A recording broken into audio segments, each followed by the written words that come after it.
Hi Sweetlings, it's me again, Yulie, your certified healthcare virtual assistant, social media manager, and content creator. And today, lilinisin po natin yung mechanical keyboard ng husband ko. Please do not forget to give this video a thumbs up, subscribe to my channel, and click that notification bell para kapag may bagong video ako, ikaw yung unang makakita. This is ASUS ROG CERBERUS mechanical keyboard at lilinisin po natin siya ngayon. As you can see, napaka-alikabok na po niya. Hindi na po kasi ito ginagamit kasi yung other keyboard po niya yung ginagamit niya. Natapo na din po namin yung karton niya kaya nakatambak lang po ito sa gilid. And I'm going to show you guys how to clean this mechanical keyboard safely. Now, let's take a closer look of this keyboard para ma-compare natin siya mamaya. And this is the materials that I think we will need. Microfiber cleaning cloth, cleaning solution, brushes, universal keycap remover, screwdrivers. Now, let's start with removing the keycaps. Lahat po ng mga materials na ginamit ko dito, nasa description box po. If you want to purchase, click nyo lang po yung link na nasa description box. In removing the keycaps, I highly suggest po na you should use this mechanical keycap remover or puller para hindi po madamage yung keyboard.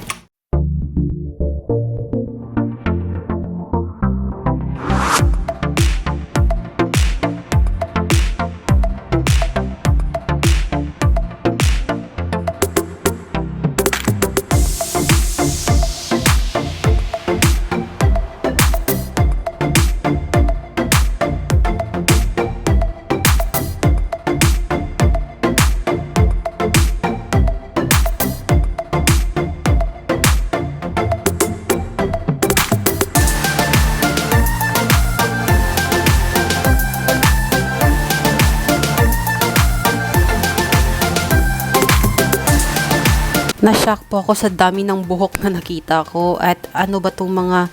Ano ba yan? Bakit ang daming mga... Insekto ba to?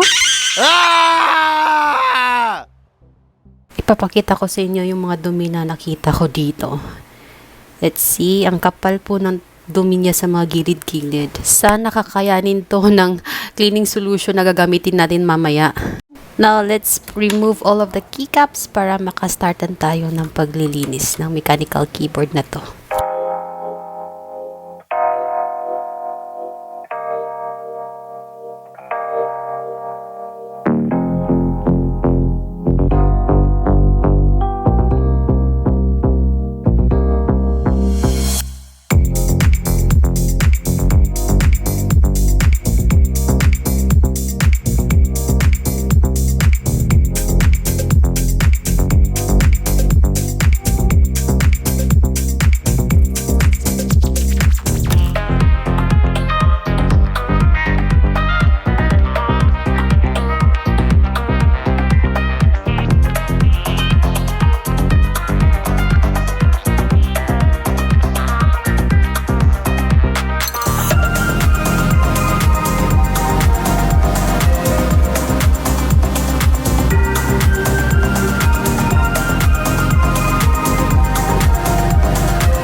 follow my other social media accounts for you to get a chance to be featured on my next video. Leave a comment below for your questions and suggestions, or take a screenshot of that comment, share it on your Instagram story, and tag me.